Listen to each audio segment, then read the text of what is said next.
Hey everyone, welcome to Home Matters, the podcast where we help you make the most informed decisions for your home renovation and improvement projects. Whether you're swapping out windows, tackling a kitchen makeover, or getting a new roof, we've got the tips, the tricks, and the insights that you need. So let's get into today's topic. Hey everyone, welcome back to the Home Matters podcast, where we navigate the intersection of home comfort, technology, lifestyle, and everything home improvement. I'm here to guide you through the exciting world of smart home technology today. We're talking about turning on your living room space into a smarter way of doing everything A to Z. I mean, there's a lot of products that we could talk about today, whether it's securing your home or just having more convenience, right? And I think that sometimes, in myself included, when we hear a lot of these gadgets or technology solutions, maybe they're not solutions because there isn't necessarily a problem to solve. Um, I think our natural reaction, like myself, is to say, "Oh wow, what are you lazy? You can't do that yourself."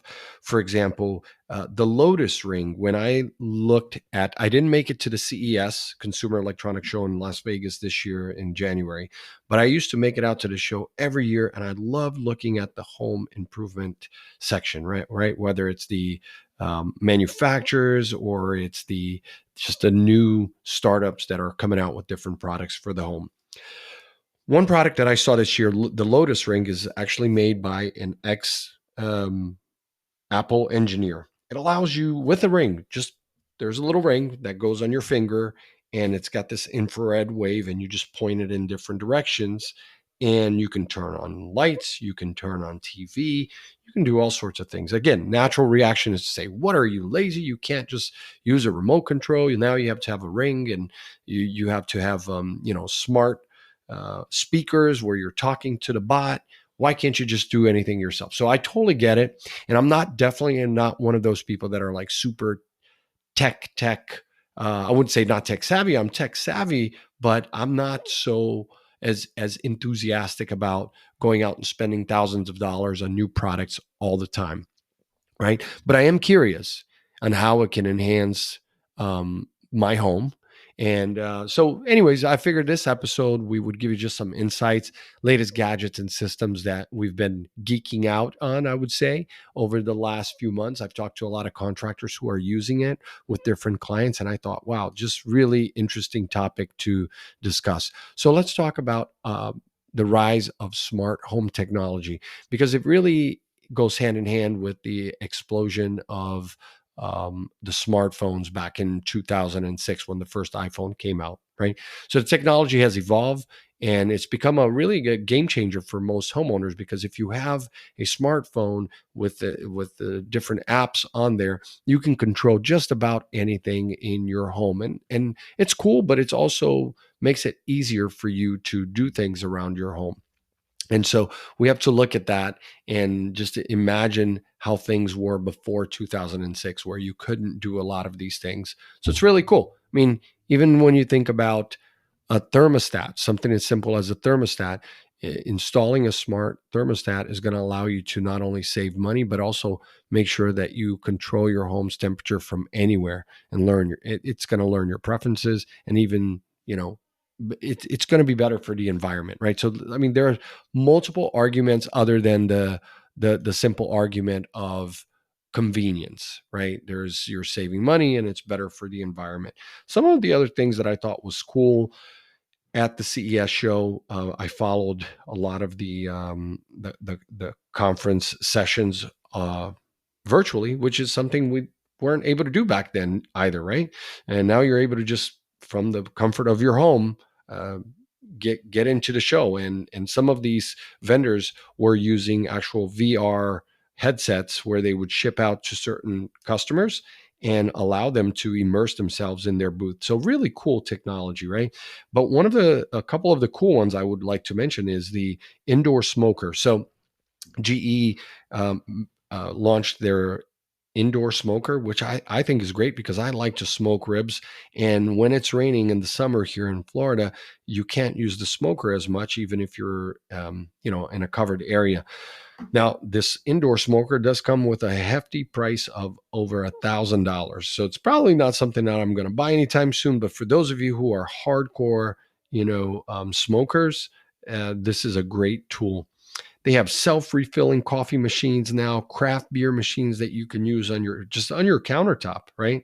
A couple of other ones that I saw that I thought was really cool was the window cleaner robot. So much like the iRobot vacuum, the window cleaner robot does the same thing, but for windows. I saw also one that I'm looking to purchase for my home is the robot for the pool. So it's not going to eliminate my pool cleaning guy, but it's going to make it so that he doesn't have to come as often because the robot does a better job than the manual one that is connected to the pump. Really cool. So a lot of cool stuff. You've got the Segway lawnmower. That one is amazing. Personally, I like to do my own lawn, so I'm not giving that up anytime soon. I think like all of us who are homeowners, there are things that we love to do and things that we don't really enjoy. I enjoy mowing my lawn. I go with a manual lawnmower. I don't want a tractor. I don't want a robot, but that is cool that the Segway has the robot. It maps out and uses lighter technology to map out your lawn, and it's going to go ahead and make sure that it takes care of every little square inch of your lawn. So really cool for those of you that are maybe, looking to replace your lawn care company with a robot. Hey, now I've seen some of these can be very expensive, anywhere from $1,500 to as much as $3,000. Another cool gadget that I saw was the bird feeder cam that is powered by a solar light. So if you enjoy birding, I enjoy birding. My kids just built a couple bird houses for the spring. We'll put it out there. We'll put the bird feed and watch the birds. How cool that there's a camera who can then identify using AI what bird has just come up and eaten the seeds. So amazing, right? So really cool stuff there. Of course, security cameras and systems. I mean, that's the big thing too. Smart cameras and security systems have no doubt revolutionized our home safety. Like you think of Ring, so doorbell cameras that are going to let you see who's at your front door, let you talk to them. I think is huge because I remember a time where we spent thousands of dollars just to add cameras to our office, right, and the home as well. But now you can do it from anywhere for a fraction of the price, and that's going to give you peace of mind. So really enjoy that. The voice assistants, I'm not very big on. It's definitely become what some will call the cornerstone of home automation. you know, the devices like Amazon Echo and Google Home, it's not there just to play music and answer your questions, but it's going to help you control other smart devices in your home. And they'll say, look, it's going to create this seamless, connected ecosystem. That's nice. However, what I fear, and again, this is just me. I care about my data, my privacy. Those smart voice assistants are there collecting your data. Every word that's coming out of your mouth is being collected so that they can then use it with their own third party companies, to retarget, remarket to you, all sorts of things. So I don't trust it. No different than on my smartphone. I use a VPN. I don't turn on a location. Bluetooth is off. I don't use Wi-Fi. I don't use browsers like Chrome. So I can go off on a tangent when it comes to security, but it's because I think the same tech companies that give us some of these great technologies that make it fun for us to live everyday life, unfortunately, there's a flip side of that. If they're collecting your data, and specifically, I'm just talking about voice assistants, they're in your home collecting all your information. Believe me, they're going to use it to figure out how they can monetize. By monetize, I mean how they can use your information to make more money. And that's not fair. So I don't trust voice assistants, but I understand the why people are attracted to it. But again, integrating smart devices for a cohesive experience is easier than ever because both the hardware and software, there's a lot of open source solutions out there that can honestly transform your living space, even with like speakers, smart speakers like Sonos, right? Where back in 5-10 years ago, it would have cost you 3-4 times the price just to put together a very simple home system that is do it yourself. So again, lights, you've got coffee makers, you've got vacuums, you've got all sorts of machines that are really creating that experience for any homeowner that is something that helps you um, accomplish all your goals much faster. So some of these things I definitely like obviously a self-refilling coffee machine that'll shave off, I don't know, a couple of hours per year of me having to refill my coffee machine. So I like that one as well. So where does the future of smart home technology look like it's going? Well, it's only going up. When I look at CES, when I look at the builders that are out there integrating this, the future of home technology in construction and residential homes is only going to increase. The homes will only become more connected in the coming years. Now, how are these advancements in AI and machine learning further enhance the convenience and security of our homes? That's the main question for me. Why? Because I'm involved right now in the world of AI, building apps, and there's a lot of great opportunity for machine learning to help improve everything that we do. But there's a flip side of that.